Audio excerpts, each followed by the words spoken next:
Hi students, this is Rupashri from TGI DCT Coaching Center. So ಇವತ್ತಿನ topic autonomous versus VTU ಬಗ್ಗೆ information ನ provide ಮಾಡ್ತಾ ಇದ್ದೀನಿ.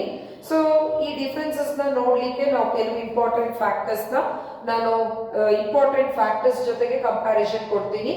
ಇನ್ನು VTU ಅಂಡರ್ ಅಲ್ಲಿ many number of college list ಗಳು ಸಿಗ್ತದೆ.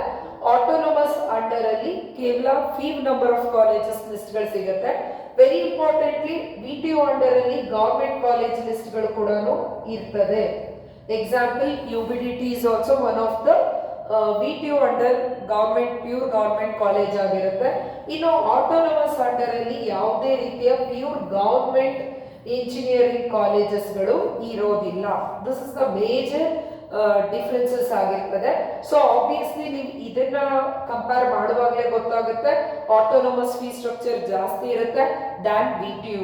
ಓಕೆ, ಇನ್ನು ಸಿಲೆಬಸ್ ಬಂದ್ಬಿಟ್ಟು ಎರಡೂ ಕಡೆ ಕೂಡ ಸ್ಟ್ಯಾಂಡರ್ಡ್ ಆಗೇ ಇರ್ತದೆ. ಆದ್ರೆ ಏನಾಗಿರುತ್ತೆ ಅಂದ್ರೆ ಇಲ್ಲಿ ಮಾಡರೇಟ್ ಸಿಲೆಬಸ್ ಇರ್ತದೆ. ಯಾವುದು VTU ಅಲ್ಲಿ moderate level. VTU syllabus, autonomous syllabus ಎರಡು ಸ್ಟ್ಯಾಂಡರ್ಡ್ ಸಿಲೆಬಸ್.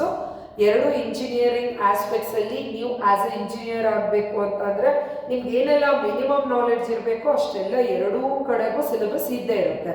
ಆದರೆ ಇಲ್ಲಿ ಮಾಡರೇಟ್ ಸಿಲೆಬಸ್ ಇರುತ್ತೆ. ಯಾಕೆ ಅಂದ್ರೆ VTU ಅಂಡರು ಯಾವುದೇ ಒಂದು ಸಿಲೆಬಸ್ ನ ಅಪ್ಡೇಟ್ ಮಾಡಬೇಕು ಅಂದ್ರೆ ಸೊ ಅದಕ್ಕೆ ಒಂದು ಬಿಗ್ ಪ್ರೊಸೀಜರ್ ಫಾರ್ಮ್ ಆಗುತ್ತೆ.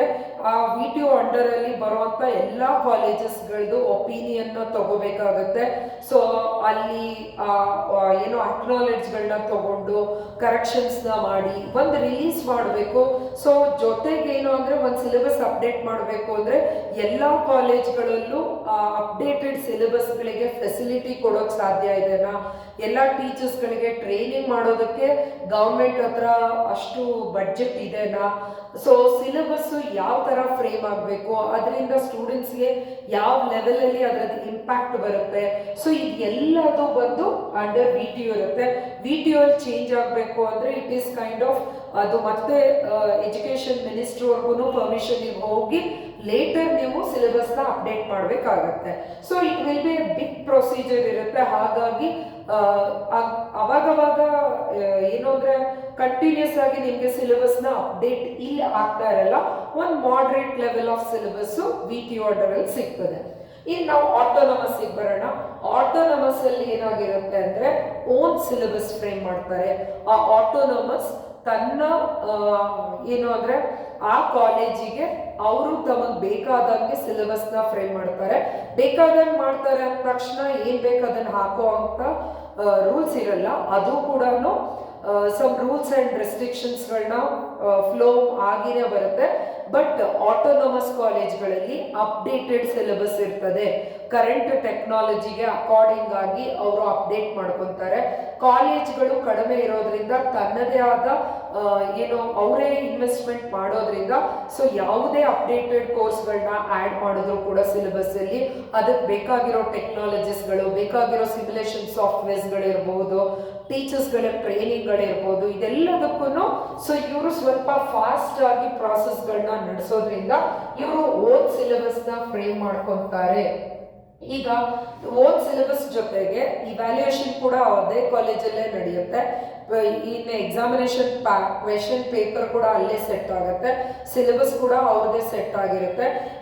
ಈ ತರ ಎಲ್ಲ ಇರೋದಕ್ಕೆ ತುಂಬಾ ಜನ ಕನ್ಫ್ಯೂಸ್ ಆಗ್ತಾರೆ. ಅವ್ರದೇ ಕಾಲೇಜು, ಅವ್ರದೇ ಸಿಲೆಬಸ್, ಅವ್ರದೇ ಇವ್ಯಾಲ್ಯೂಯೇಷನ್. ಸೊ ಈಸಿ ಆಗಿರುತ್ತೆ. ಸೊ ಪ್ಲೀಸ್ ಸ್ಟೂಡೆಂಟ್ಸ್, ತುಂಬಾ ಜನ ಸ್ಟೂಡೆಂಟ್ಸ್ ಈಸಿಯಾಗಿ ಕ್ವೆಶನ್ ಅನ್ನ ನಿಮಗೆ ಒಂದು 10 ಕ್ವೆಶನ್ ಕೊಟ್ಟು 10ರಲ್ಲಿ 5 ಬರುತ್ತೆ ಎಕ್ಸಾಮಿಗೆ ಅನ್ನೋಂಥ ಆ ಇಮ್ಯಾಜಿನೇಷನ್ ಅಲ್ಲಿ ಯಾರಾದ್ರೂ ಆಟೋನಮಸ್ ಸೆಲೆಕ್ಟ್ ಮಾಡ್ಕೊಳ್ಳೋಂಗಿದ್ರೆ ಪ್ಲೀಸ್ ಸೆಲೆಕ್ಟ್ ಮಾಡ್ಕೋಬೇಡಿ. ಯಾವುದೇ ರೀತಿಯ ಕಾಪಿ ಆಕ್ಟಿವಿಟೀಸ್ ಗಳಿಗಿರ್ಬೋದು, ಈಸಿ ಫಾರ್ಮ್ಯಾಟಿಗೋಸ್ಕರ ಅವರು ಮಾಡೋದಿಲ್ಲ. Think practically. ಯಾವ ರೀತಿ ಆಟೋನಮಸ್ ಕಾಲೇಜಸ್ಗಳು ಅವ್ರದೇ ಆದ ಬಡ್ಜೆಟ್ ಅಲ್ಲಿ ಅವರೇ ಇನ್ವೆಸ್ಟ್ ಮಾಡಿಬಿಟ್ಟು ಕಾಲೇಜನ್ನ ರನ್ ಮಾಡ್ತಾ ಇರ್ತಾರೆ. ಯೂಶಲಿ ಒಂದು ಕಾಲೇಜನ್ನ ರನ್ ಮಾಡಬೇಕು ಅಂದ್ರೆ in terms of crores money invest ಮಾಡಿರ್ತಾರೆ. ಆ ಇನ್ವೆಸ್ಟ್ ಆಗಿರೋ ಮನಿ ನೆಕ್ಸ್ಟ್ ಫ್ಯೂಚರ್ ಇಯರ್ಸ್ಗಳಲ್ಲಿ ಮೋರ್ ನಂಬರ್ ಆಫ್ ಅಡ್ಮಿಷನ್ಸ್ಗಳು ಮಾಡೋದೇ ಅವರ ಮೇಜರ್ ಆಸ್ಪೆಕ್ಟ್ಸ್ ಆಗಿರುತ್ತೆ. ಅಡ್ಮಿಷನ್ಸ್ಗಳು ಆಗಬೇಕು ಅಂದರೆ ಆಸ್ ಅ ಸ್ಟೂಡೆಂಟ್ ನೀವು ಥಿಂಕ್ ಮಾಡಿ, ನೀವು ಒಂದು ಕಾಲೇಜಿಗೆ ಅತಿ ಹೆಚ್ಚು ಫೀಸನ್ನು ಪೇ ಮಾಡಿ ನೀವು ಕಾಲೇಜನ್ನು ಆಪ್ಟ್ ಮಾಡ್ಕೊಳ್ತೀರಾ ಅಂದರೆ ಏನೆಲ್ಲ ಇಂಪಾರ್ಟೆಂಟ್ ನೀವು ಥಿಂಗ್ಸ್ನ ನೀವು ಎಕ್ಸ್ಪೆಕ್ಟ್ ಮಾಡ್ತೀರಾ? ವೆರಿ ಇಂಪಾರ್ಟೆಂಟ್ಲಿ ಪ್ಲೇಸ್ಮೆಂಟ್ ಜೊತೆಗೆ ಹೈ ಪ್ಯಾಕೇಜ್, ಜೊತೆಗೆ ಅಲ್ಲಿ ಟೆಕ್ನಾಲಜಿ, ಅಲ್ಲಿ ನೆಕ್ಸ್ಟು ಅಲ್ಲಿ ಒಂದು ಸಿಸ್ಟಮ್, ಅಲ್ಲಿ ಒಂದು ಏನು ಸಿಸ್ಟಮ್ ಆಫ್ ಲೈಫ್ ಇರ್ತದೆ ಆ ಕಾಲೇಜಿಂದು. ಸೊ ಅದೆಲ್ಲದನ್ನ ಕೂಡ ನೀವು ಎಕ್ಸ್ಪೆಕ್ಟ್ ಮಾಡ್ತೀರಾ. ಈವನ್ ಅಲ್ಲಿ ಇನ್ಫ್ರಾಸ್ಟ್ರಕ್ಚರ್ ಇರಬಹುದು, ಅಲ್ಲಿ ಕೊಡುವಂಥ ಫೆಸಿಲಿಟೀಸ್ಗಳಿರ್ಬೋದು, ಈ ಎಲ್ಲದನ್ನ ನೀವು ಕಂಪೇರ್ ಮಾಡೋದಕ್ಕೆ ಆಟೋನಮಸ್ ಕಾಲೇಜ್ ಅವರು ಪ್ಲೇಸ್ಮೆಂಟ್ ಆಕ್ಟಿವಿಟೀಸ್ ಚೆನ್ನಾಗಾಗಬೇಕು ಅಂದರೆ ನಿಮಗೆ ಸಿಲೆಬಸ್ ಸ್ಟ್ರಾಂಗ್ ಆಗಿ ಇರಲೇಬೇಕು. ಸೊ ಸಿಲೆಬಸ್ ಜೊತೆಗೆ ನಿಮ್ಮ ಟೆಸ್ಟ್ ಎಕ್ಸಾಮ್ ಪ್ಯಾಟರ್ನ್ಗಳು ವೆರಿ ಸ್ಟ್ರಿಕ್ಟ್ ಆಗಿರುತ್ತೆ. ಹಂಗಂತ ಹೇಳ್ಬಿಟ್ಟು VTU ಅಲ್ಲಿ ಕೂಲಾಗಿ ಮಾಡ್ತಾರೆ ಅನ್ಕೋಬೇಡ್ರಿ, ಅಲ್ಲೂ ಇರುತ್ತೆ. But compare to VTU autonomous ಕಾಲೇಜ್ಗಳಲ್ಲಿ ಸಿಲೆಬಸ್ ಕ್ರಿಟಿಕಾಲಿಟಿ ಹೈ ಇರ್ತದೆ. ಇಲ್ಲಿ ಮಾಡ್ರೇಟ್ ಲೆವೆಲ್ ಅಲ್ಲಿ ಇರ್ತದೆ, ಹೈಯೂ ಅಲ್ಲ ಲೋನೂ ಅಲ್ಲ. ಇನ್ನು ಎಕ್ಸಾಮ್ ಅಂಡ್ ಟೆಸ್ಟ್ ಪ್ಯಾಟ್ರನ್ ಇಲ್ಲಿ ಅದು ಕೂಡ ಮಾಡ್ರೇಟ್ ಲೆವೆಲ್ ಅಲ್ಲೇ ಇರ್ತದೆ, ಎಕ್ಸಾಮ್ ಮತ್ತೆ ಟೆಸ್ಟ್ ಪ್ಯಾಟ್ರನ್. ಬಟ್ ಇಲ್ಲಿ ಆಟೋನಮಸ್ ಅಲ್ಲಿ ನಿಮಗೆ ಎಕ್ಸಾಮ್ ಪ್ಯಾಟ್ರನ್ ನಾರ್ಮಲ್ ಆಗಿರೋದಿಲ್ಲ. ಸೊ ಅವುಗಳ ಕಟ್ ಆಫ್ಗಳು ಅಂದರೆ ಎಕ್ಸಾಮಿನೇಷನ್ಗೆ ನೀವೇನು ಕಟ್ ಆಫ್ ಒಂದು ಮಾರ್ಕ್ಸ್ ತೆಗಿಬೇಕು ಅದೆಲ್ಲ ಹೈ ಲೆವೆಲ್ ಕಟ್ ಆಫ್ ಇಟ್ಟಿರ್ತಾರೆ. ಅಂದರೆ 100ಗೆ ಮೋರ್ ದೆನ್ 70-80 ಕಟ್ ಆಫ್ ಥರ ಇರುತ್ತೆ. ಅಟೆಂಡೆನ್ಸ್ಗಳು ಇಲ್ಲಿ ಮಾಡ್ರೇಟ್ ಆಗಿರುತ್ತೆ. ಇಲ್ಲಿ ಅಟೆಂಡೆನ್ಸ್ 90 to 95% ಅಟೆಂಡೆನ್ಸ್ಗಳು ನೀವು ಇರಲೇಬೇಕು. ಇನ್ನು ಕ್ವಿಸ್ಗಳಿರ್ಬೋದು, ಸೊ ಅದರ್ ಆಕ್ಟಿವಿಟೀಸ್ಗಳು ಇಲ್ಲೆಲ್ಲ ಕಂಪಲ್ಸರಿ ಆಗಿರ್ತದೆ. ಆಮೇಲೆ ನೀವು ಯಾವುದೋ ಒಂದು ಪ್ರಾಜೆಕ್ಟ್ ಮಾಡಿದ್ದೀರಾ, ಪ್ರಾಜೆಕ್ಟ್ ರಿಪೋರ್ಟ್ ಮಾಡ್ತೀರಾ ಅಂದರೆ ಫುಲ್ ಅದನ್ನ ಒಂದು ವೆಬ್ಸೈಟಲ್ಲಿ ಹಾಕಿ ಚೆಕ್ ಮಾಡ್ತಾರೆ ನೀವು ಎಲ್ಲಿ ಅದನ್ನ ಕಾಪಿ ಮಾಡಿದ್ದೀರಾ, ಎಷ್ಟು ಪರ್ಸೆಂಟೇಜ್ ಕಾಪಿ ಮಾಡಿದ್ದೀರಾ. ಸೊ ಇದೆಲ್ಲದನ್ನ ಕೂಡ ಚೆಕ್ ಆಗುತ್ತೆ. ಸೊ ಟೋಟಲಿ ನಾನು ಒಂದೇ ವರ್ಡಲ್ಲಿ ಹೇಳೋದಾದ್ರೆ ಆಟೋನಮಸ್ ಸ್ಟ್ರಿಕ್ಟ್ ದ್ಯಾನ್ VTU ಬಂದು ಮಾಡ್ರೇಟ್ ಲೆವೆಲ್ ಅಲ್ಲಿ ಇರ್ತದೆ. ಯಾರೆಲ್ಲ ತುಂಬಾ ಸ್ಟ್ರಗಲ್ ಮಾಡಿ ಓದ್ತೀನಿ ಮತ್ತೆ ನಿಮ್ಗೆ ಪ್ಲೇಸ್ಮೆಂಟ್ ಅನ್ನೋದೇ ವೆರಿ ಇಂಪಾರ್ಟೆಂಟ್ ಫ್ಯಾಕ್ಟರ್ ಆಗಿರುತ್ತೆ, ಹಂಗಂದ್ರೆ ಅರ್ಥ VTU ಅಲ್ಲಿ ಪ್ಲೇಸ್ಮೆಂಟ್ ಇಲ್ಲ ಅಂತ ಪ್ಲೀಸ್ ಕನ್ಫ್ಯೂಸ್ ಆಗಬೇಡಿ. ಸೊ ಯಾರೆಲ್ಲ ಎಫರ್ಟ್ ಹಾಕ್ತೀನಿ ಅಂತ ಇರ್ತೀರಾ, ಸೊ ಎಫರ್ಟ್ ಹಾಕುವಂಥ ಸ್ಟೂಡೆಂಟ್ಸ್ಗಳೆಲ್ಲರೂ ನೀವು ಆಟೋನಮಸ್ನ ನೀವು ಸೆಲೆಕ್ಟ್ ಮಾಡ್ಕೋಬಹುದು. ಅದರ ಜೊತೆಗೆ ಇನ್ನು ರೂಲ್ಸ್ ಆ್ಯಂಡ್ ರೆಗ್ಯುಲೇಷನ್ಸ್ಗಳು. ಸೊ ರೂಲ್ಸ್ ಆ್ಯಂಡ್ ರೆಗ್ಯುಲೇಷನ್ಸ್ಗಳು ಇಲ್ಲಿ ಸಡನ್ ಆಗಿ ಅಪ್ಡೇಟ್ಗಳಾಗಲ್ಲ, ಅದು ಕೂಡ ಮಾಡ್ರೇಟ್ ಲೆವೆಲಲ್ಲೇ ಇರ್ತದೆ. ಆದರೆ ಆಟೋನಮಸ್ಗಳಲ್ಲಿ ರೂಲ್ಸು ರೆಸ್ಟ್ರಿಕ್ಷನ್ಸು ಪ್ರತಿಯೊಂದು ಹೈ ರೂಲ್ಸ್ ಅಂಡ್ ರೆಸ್ಟ್ರಿಕ್ಷನ್ಸ್ಗಳಿರ್ತದೆ. ಇನ್ನು ಪ್ಲೇಸ್ಮೆಂಟು ಇದು ಕೂಡ ಮಾಡ್ರೇಟ್ ಲೆವೆಲಲ್ಲೇ ಇರ್ತದೆ ಸ್ಟೂಡೆಂಟ್ಸ್. ಸೊ ಈಗ VTU ಅಂಡರಲ್ಲಿ ಅಲ್ಲೂ ಕೂಡ ಕೆಲವು ಆಟೋನಮಸ್ ಕಾಲೇಜಸ್ಗಳಿದೆ. ಸೊ ಕೊನೆಗೆ ನಿಮಗೆ ಸರ್ಟಿಫಿಕೇಟ್, ಇವನ್ ನೀವು ಆಟೋನಮಸ್ ಅಲ್ಲಿದ್ರು ನಿಮ್ಮ ಫೈನಲ್ ಸರ್ಟಿಫಿಕೇಟ್ ಬರೋದು ಥ್ರೂ VTU ಬರುತ್ತೆ. ಆದರೆ ಪ್ಲೇಸ್ಮೆಂಟ್ ಆಕ್ಟಿವಿಟೀಸ್ಗಳು ದ್ಯಾನ್ ಆಟೋನಮಸ್ಸು ಇಲ್ಲಿ ಕಡಿಮೆ ಇರುತ್ತೆ. ಈವನ್ ನಿಮಗೆ ಪ್ಲೇಸ್ಮೆಂಟ್ ಬಂದರೂ ಕೂಡ ಪ್ಯಾಕೇಜ್ಗಳು ಬಂದು ಅಂದರೆ ಪರ್ ಇಯರ್ ಆನ್ಯುಯಲ್ ಪ್ಯಾಕೇಜ್ ಬಂದು ಸ್ವಲ್ಪ ಕಮ್ಮಿ ಇರುತ್ತೆ. ಇದ್ರೂ ಕೂಡ ಜಾಸ್ತಿ ಜನಗಳಿಗೆ ಇರೋದಿಲ್ಲ, ಎಲ್ಲೋ 5-10 ಜನ ತಗೊಳ್ತಾರೆ. ಆಟೋನಮಸ್ ಕಾಲೇಜಲ್ಲಿ more number of students high level of package ಅನ್ನು ತಗೊಳ್ಳುವಂಥ ಕಂಪ್ನಿಗಳನ್ನ ಕಾನ್ಫರ್ಮ್ ಮಾಡಿರ್ತಾರೆ. ಅದಕ್ಕೆ ಬೇಕಾದಂಥ ಎಲ್ಲ ಟ್ರೈನಿಂಗು, ಪ್ಲೇಸ್ಮೆಂಟು, ಆಕ್ಟಿವಿಟೀಸ್ ಎಲ್ಲ ಕೊಡ್ತಾರೆ. ಇಷ್ಟೆಲ್ಲ ಕೊಡ್ತಾರೆ ಅಂತ ಅಂದರೆ ಆಬ್ವಿಯಸ್ಲಿ ನಿಮಗೆ ಫಾರ್ ಆಲ್ ಟೈಮ್ ನಿಮಗೇನು ಅಂದರೆ ಎಲ್ಲ ಥರ ಟೆಕ್ನಿಕಲಿ ನಿಮಗೆ ಫೆಸಿಲಿಟಿ ಕೊಡ್ತಾರೆ. ಎಲ್ಲ ಟೆಕ್ನಿಕಲಿ ಫೆಸಿಲಿಟಿ ಕೊಡಬೇಕು ಅಂದರೆ ನಿಮ್ಮ ಫೀಸ್ ಸ್ಟ್ರಕ್ಚರ್ ಕೂಡ ಜಾಸ್ತಿ ಇರುತ್ತೆ. ಇಲ್ಲಿ ಹಾಗೆ ಫೀಸ್ ಸ್ಟ್ರಕ್ಚರ್ ಕೂಡ ಮಾಡ್ರೇಟ್ ಲೆವೆಲಲ್ಲಿ ಇರುತ್ತೆ. ಸೊ ಆರಾಮಾಗಿ ನೀವು 3 to 5 lakhs ಒಳಗೆ ನೀವು ಇಂಜಿನಿಯರಿಂಗ್ ಮುಗಿಸ್ಬಿಡ್ಬೋದು. ಬಟ್ ಇಲ್ಲೆಲ್ಲ 3 to 5 lakhs ಅಲ್ಲಿ ಇಂಜಿನಿಯರಿಂಗ್ ಕಂಪ್ಲೀಟ್ ಮಾಡೋಕ್ಕಾಗಲ್ಲ. ಏನಾದರೂ ಆಟೋನಮಸ್ ಕಾಲೇಜ್ಗಳಲ್ಲಿ ಥ್ರೂ KEA ಸೀಟ್ ಏನಾದರೂ ನಿಮ್ಗೆ ಸಿಕ್ಕರೆ ಸ್ವಲ್ಪ ಸೇವ್ ಮಾಡ್ಬೋದು. ನೀವು ಮ್ಯಾನೇಜ್ಮೆಂಟ್ ಕೋಟಾದಲ್ಲಿ ಹೋದರೆ 5-6 ಲಕ್ಷಕ್ಕೆಲ್ಲ ನಿಮ್ಮ ಆಟೋನಮಸ್ ಕಾಲೇಜ್ಗಳಲ್ಲಿ ಇಂಜಿನಿಯರಿಂಗ್ ಮುಗಿಯೋದು ಸ್ವಲ್ಪ ಕಷ್ಟ ಆಗಿರುತ್ತೆ. ಯಾಕಂದರೆ ಅವ್ರು ಕೊಡ್ತಾ ಇರೋ ಫೆಸಿಲಿಟಿ ಅಗೇನ್ ಆಟೋನಮಸ್ ಕಾಲೇಜ್ ಅಂದರೆ I am not defining any one particular college. So under autonomous college many number of ಕಾಲೇಜಸ್ಗಳು ಬರುತ್ತೆ. Depends on the college and depends on the facility. So fees structure differ ಆಗ್ತಾ ಇರುತ್ತೆ. So ಇಲ್ಲಿ autonomous VTO ಅನ್ನೋದಕ್ಕಿಂತ ಮುಂಚೆ very important factors, ನೀವು ಒಂದು ಕಾಲೇಜನ್ನು ಸೆಲೆಕ್ಟ್ ಮಾಡಬೇಕು ಅಂದರೆ ಆಸ್ ಮೈ ಸಜೆಷನ್, ನನ್ನ ಸ್ಟೂಡೆಂಟ್ಸ್ಗಳಿಗೆ ನನ್ನದೇ ಆದ ಸಜೆಷನ್ಸ್ ಕೊಡೋದಾದ್ರೆ ಫಸ್ಟ್ ನೀವು ಥಿಂಕ್ ಮಾಡಬೇಕಾಗಿರೋದು ಫೀ ಸ್ಟ್ರಕ್ಚರ್. ಯಾಕೆ ಅಂದರೆ ಇದು ನಿಮ್ಮ ಪೇರೆಂಟ್ಸು ಪೇ ಮಾಡಬೇಕಾಗಿರುತ್ತೆ. ಫಸ್ಟ್ ಆಫ್ ಆಲ್ ನಿಮ್ಮ ಫಿನಾನ್ಷಿಯಲ್ ಸ್ಟೆಬಿಲಿಟಿ ಯಾವ ರೀತಿ ಇದೆ ಚೆಕ್ ಮಾಡ್ಕೊಳ್ಳಿ ಸ್ಟೂಡೆಂಟ್ಸ್.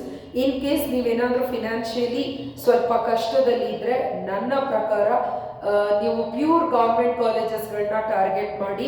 ಫಸ್ಟ್ ಆಫ್ ಆಲ್ ನೀವು ಇಂಜಿನಿಯರಿಂಗ್ ಮಾಡೋದೇ ಇಲ್ಲ ಅನ್ನೋದು ಕಂಪೇರ್ ಮಾಡಿದ್ರೆ ಯಾವುದೋ ಒಂದು ಕಾಲೇಜಲ್ಲಿ ಇಂಜಿನಿಯರಿಂಗ್ ಮಾಡ್ತೀನಿ ಅನ್ನೋದು it will B the better option ಆಗಿರುತ್ತೆ. ಹಂಗಂತ ಹೇಳ್ಬಿಟ್ಟು ಪ್ಯೂರ್ ಗೌರ್ಮೆಂಟ್ ಕಾಲೇಜಲ್ಲಿ ಓದೋರೆಲ್ಲರಿಗೂ ಜಾಬ್ ಪ್ಲೇಸ್ಮೆಂಟ್ ಆಗಿಲ್ಲ ಅಂತ ಮಾತ್ರ ಅನ್ಕೋಬೇಡಿ.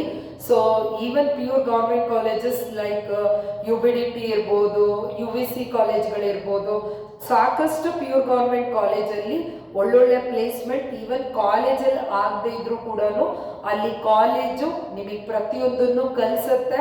ಸೊ ಆಟೋನಮಸ್ ಕಾಲೇಜಲ್ಲಿ ದುಡ್ಡು ಕೊಟ್ಟಿರ್ತೀರ, ಲೈಕ್ ಸ್ಪೂನ್ ಫೀಡಿಂಗ್ ಆಗುತ್ತೆ.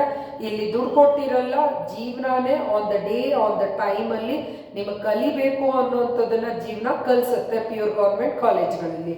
ಸೊ ಫೀ ಸ್ಟ್ರಕ್ಚರು ಸ್ವಲ್ಪ ನೀವೇನಾದರೂ ಫಿನಾನ್ಷಿಯಲಿ ಸ್ವಲ್ಪ ಚೆನ್ನಾಗಿದ್ದೀರಾ ಅಂತ ಅಂದರೆ ಫೀ ಸ್ಟ್ರಕ್ಚರ್ನ ಇಟ್ಕೊಂಡು ನೀವು VTO ಆಟೋನಮಸ್ ಕನ್ಸಿಡರ್ ಮಾಡಬೇಡಿ.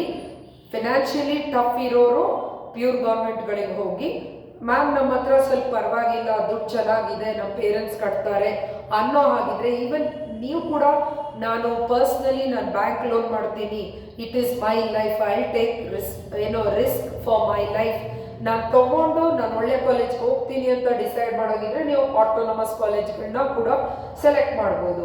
ಸೆಕೆಂಡ್ ಥಿಂಗ್, ದುಡ್ಡಿದೆ ಅಂತ ಕಾಲೇಜಸ್ಗಳಿಗೆ ಹೋಗೋದಲ್ಲ, study ability is very important. ಈಗಾಗಲೇ ಡಿಪ್ಲೊಮೊ PUCಗಳಲ್ಲೇ ನೀವು ಪಾಸ್ ಆಗೋಕೆ ಒದ್ದಾಡೋ ಅಂತ ಮಕ್ಕಳು ನನ್ನ ಪ್ರಕಾರ ನೀವು ಆಟೋನಮಸ್ಗಳ ಕಾಲೇಜ್ಗಳಿಗೆ ಹೋದ್ರೆ ಸ್ವಲ್ಪ ಹೈ ಎಫರ್ಟ್ ಹಾಕಬೇಕು. ಹೈ ಎಫರ್ಟ್ ಹಾಕ್ತೀನಿ ಅಂತ ಮನಸ್ಸು ಮಾಡಿದ್ರೆ ಹೋಗ್ರಿ, ಅದರ್ವೈಸ್ VTO ಅಲ್ಲಿರ್ರಿ. VTO ಅಲ್ಲಿದ್ದೀನಿ ಅಂದ ತಕ್ಷಣ ಏನು ಈಸಿ ಇರಲ್ಲ, VTO ಕೂಡ ಟಫ್ ಇರುತ್ತೆ. VTO ಕೂಡ ನೀವು ಮಿನಿಮಮ್ ಆಸ್ ಎ ಇಂಜಿನಿಯರ್ ಆಗೋಕ್ಕೆ ಎಷ್ಟೆಲ್ಲ ನೀವು ಸ್ಟ್ರಗಲ್ ಮಾಡ್ಬೇಕು ಅಷ್ಟೆಲ್ಲ ಮಾಡಲೇಬೇಕಾಗುತ್ತೆ. In next thing is placement activity VTO ಅಲ್ಲೂ ಕಂಡಕ್ಟ್ ಆಗುತ್ತೆ, ಆಟೋನಮಸ್ ಅಲ್ಲೂ ಆಗುತ್ತೆ. ಆಟೋನಮಸ್ ಕಾಲೇಜುಗಳಲ್ಲಿ ಯಾವೆಲ್ಲ ಕಾಲೇಜುಗಳಲ್ಲಿ ಪ್ಲೇಸ್ಮೆಂಟ್ ಆಕ್ಟಿವಿಟೀಸ್ ನಡೆಯುತ್ತೆ ಅಂತೇಳಿ ಆಯಾ ಕಾಲೇಜಿನ ವೆಬ್ಸೈಟ್ಗಳಲ್ಲೂ ಹೋಗಿ ಚೆಕ್ ಮಾಡಿ, ನಿಮ್ಗೆ ಅಲ್ಲಿ ಕಂಪ್ಲೀಟ್ ಪಿಕ್ಚರೈಸೇಷನ್ ನಿಮಗೆ ಸಿಗುತ್ತೆ. ನಿಮಗೆ ಪ್ಲೇಸ್ಮೆಂಟ್ ಆಗಬೇಕು ಅಂತ ಅಂದರೆ ನೀವು ಕಷ್ಟಪಟ್ಟು ಓದಬೇಕು, ಜೊತೆಗೆ ಅತಿ ಹೆಚ್ಚು ಫೀಸ್ಗಳನ್ನು ಕೂಡ ಪೇ ಮಾಡಬೇಕು, ಅಡಿಷನಲ್ ಕೋರ್ಸಸ್ಗಳನ್ನ ಮಾಡ್ಕೋಬೇಕು, ಟೈಮ್ ಸ್ಪೆಂಡ್ ಮಾಡೋ ಹಾಗಿಲ್ಲ. ಸೊ ಈ ಥರದ್ದೆಲ್ಲ ಮಾಡ್ತೀನಿ ಅಂದರೆ ಪ್ಲೇಸ್ಮೆಂಟ್ ನನಗೆ ಸಿಗ್ತದೆ. ಇನ್ನು ನೀವು ಫೀಸ್ ಕಡಿಮೆ ಇದ್ದೀರಾ ಅಂದರೆ ಸೊ ಆಬ್ವಿಯಸ್ಲಿ ನೀವು ಪ್ಲೇಸ್ಮೆಂಟನ್ನು ಇಗ್ನೋರ್ ಮಾಡಿ ಅಂತ ಹೇಳಲ್ಲ. ಸೊ ನಿಮಗೆ ಚೆನ್ನಾಗಿ ಎಫರ್ಟ್ ಹಾಕಿ ಕಾಲೇಜಲ್ಲೆಲ್ಲ ಅಂದ್ರೂ ಕೂಡ ಹೊರಗಡೆ ನಿಮ್ಗೆ ವಾಕಿನ್ ಅಂತ 1 ಇಯರ್ ಟೈಮ್ ಇರುತ್ತೆ. ಸೊ ನೀವು ಇಂಜಿನಿಯರಿಂಗ್ ಮುಗಿದು next year engineering students output ಆಗೋವರೆಗೂ ಯಾರ್ ಫ್ರೆಶರ್ಸ್ ಅಂತ ನೀವು ಕರೆಯಲ್ಪಡ್ತೀರಾ. ಸೊ ಫ್ರೆಶರ್ಸ್ ಟೈಮಲ್ಲಿ ವಾಕಿನ್ ಇಂಟರ್ವ್ಯೂಸ್ಗಳಿರುತ್ತೆ, ನೀವು ಸರ್ಚ್ ಮಾಡ್ತಾ ಇರಿ. ಸೊ ಅಲ್ಲಿ ಕೂಡ ಅಪ್ಲೈ ಮಾಡ್ಬೋದು. ಯಾವುದೇ ಗೌರ್ಮೆಂಟ್ ಜಾಬ್ಸ್ಗಳು ಕ್ವಾಲಿಫೈರ್ ಆದರೂ ಕೂಡ ಅಪ್ಲೈ ಮಾಡ್ಬೋದು. ಗೌರ್ಮೆಂಟ್ ಜಾಬ್ಸ್ಗಳಿಗೆ percentage is very important. So percentage ಮಾಡೋದ್ರ ಕಡೆಗೂ ಕಾನ್ಸಂಟ್ರೇಟ್ ಮಾಡಿ ಸ್ಟೂಡೆಂಟ್ಸ್. ಇನ್ನು ಸಾಕಷ್ಟು ಇದೇ ರೀತಿಯ ಇನ್ಫಾರ್ಮೇಶನ್ ವಿಡಿಯೋಸ್ಗಳು ನಮ್ಮ ಯೂಟ್ಯೂಬ್ ಚಾನಲಲ್ಲಿ ಇದೆ. ಇದೇ ಯೂಟ್ಯೂಬ್ ಚಾನೆಲ್ನ ಡಿಸ್ಕ್ರಿಪ್ಷನ್ ಲಿಂಕಲ್ಲಿ ಇದಕ್ಕೆ ಬೇಕಾದಂಥ ಎಲ್ಲ ಇನ್ಫಾರ್ಮೇಷನ್ ಅನ್ನು ಪ್ರೊವೈಡ್ ಮಾಡ್ತೀವಿ.